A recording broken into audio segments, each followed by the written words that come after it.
they came out and they said that they are firing Bills offensive coordinator Ken Dorsey. So, Stan, what do you think about this move?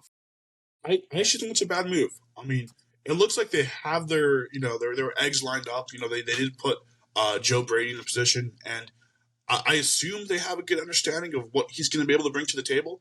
But I like Ken Dorsey. I think he's done a great job with the Bills. Clearly, he's done a great job with the Bills. I mean, he's made people believe Josh Allen's a top 5 quarterback in the NFL, right? I mean, he was the passing game coordinator. He was the quarterbacks coach for that team. He's been with them so long. So I think for quite a few reasons, it was a bad move. I also think it was a little bit kind of rushing it a little bit too much. It was a rush decision. It felt like because to pull someone at this point in the season, obviously this was not thought of ahead of time. And we're going to talk about some other decisions today that were not thought of ahead of time. So this is going to be a theme in today's podcast. But this decision itself, it was silly, it was goofy, and I just think it's going to hurt them in the end. To have to get a new OC, even though it's someone inside your building at this point in the season, it's going to be a rough transition. At the very least, I can name one player who I know loves Ken Dorsey, and that's Josh Allen. Right, Josh Allen, the one guy on the team who's struggling, and now you take away the guy he's been working with for 5 years in so many different roles. I just don't think it's a good decision. I think you're really putting a lot of pressure on Allen now to have to work with a new type of play caller, to have to work through all of these bumps in the midpoint of the season. And another point is the Bills really aren't that bad of a team right now. They've had a rough game, yes, but they're still, number 2 in their division. They're half a game from the first spot in that division, a wide open division. I think they were really rushing the gun here, and I think it was a silly decision. So the Bills' offense has been praised as this elite offense for years. We've heard them called Super Bowl contenders, both on defense and offense, and they were never able to get it done. This year, the defense is just riddled with injuries. That's part of the issue. But Josh Allen has led the league in interceptions since 2018, his rookie year. I think he's at 70-something interceptions since 2018, 90-something turnovers total. So that's an issue. This year, since week 5, the Bills' offensive drives have ended in turnovers 21% of the time. Is that a concern for you? Do you think that's on Ken Dorsey, or do you think that that's just the personnel that they have on the field? I think it's a mixed bag there. I can't really blame Ken Dorsey that much because, well, one, he's not the head coach, right? So he's still listening to the head coach in terms of figuring out what the game plan is. Josh Allen, we know he's a turnover-heavy quarterback. That is just his style of play. And there's been players who've had that style who have been turnover-heavy. Think Brett Favre, who's very turnover-heavy, very interception-heavy quarterback, arguably one of the best of his time. I don't think anyone would really question that. So throwing a lot of interceptions, yeah, that's not a great thing, but it's not necessarily a sign of a bad quarterback. One of the really good skill sets of Allen, is his ability to run, his ability to read pressure in the pocket. So he also has all these other skills that kind of offset each other. So for me, the issue with getting rid of Ken Dorsey is not getting rid of Ken Dorsey, but it's rather getting rid of him at this point in the season when you know that it's going to, shake things up. I don't think this is a team that needs to shake things up at this point of the season.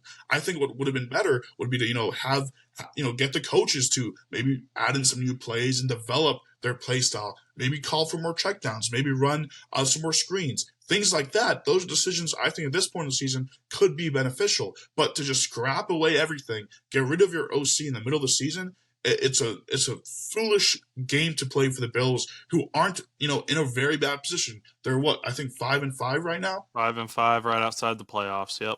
Yeah, so I just think it was really kind of jumping the gun, and we'll see in the next few weeks how this turns out for the Bills. And it could be a great decision, but right now it looks very foolish.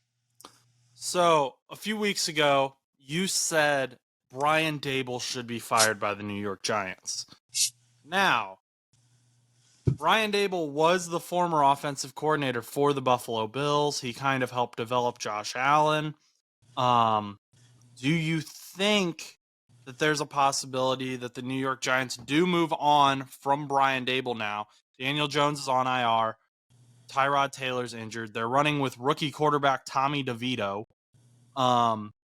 Do you think that this is kind of the Giants selling? They're going to move on from Brian Dable, and Brian Dable ends up going back to Buffalo? I mean, there's a lot of possibilities here. I mean, I was reading an article yesterday of a reporter thinks they're going to move on from Daniel Jones, which I kind of hinted at earlier this season. I think the Giants, I think they are going to scrap things, a lot of things. I think they're not going to have Brian Dable. I think they're going to fire most of the people in that organization this summer. In regards to him going back to the Bills, that part is where I'm a little bit unsure. We've seen it's a tougher transition to make in one season from a head coach to an OC. Looking at Daniel Hackett with the Jets right now, to do that in one season, it's very tough for that type of coach. So to move back to the Bills specifically, I think it's a possibility. I don't know if the Bills are going to want to do that.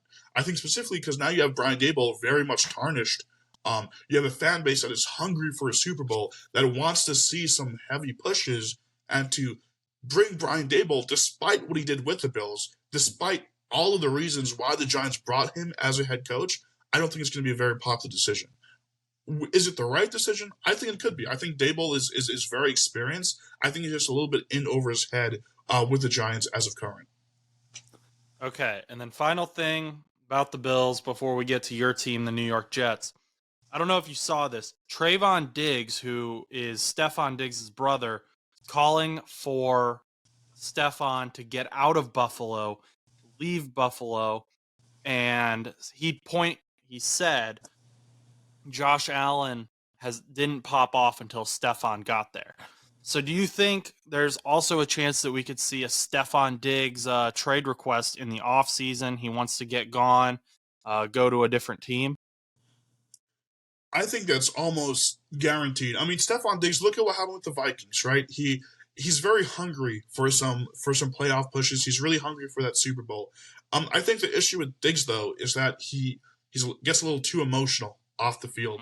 And I think now Stephon Diggs, I haven't seen that from him the last couple seasons. I think he's matured a lot. I think his brother, though, is going through that same immaturity. And that's it's not a great look for Trayvon Diggs. I think it's a bad decision to go and argue with people like that.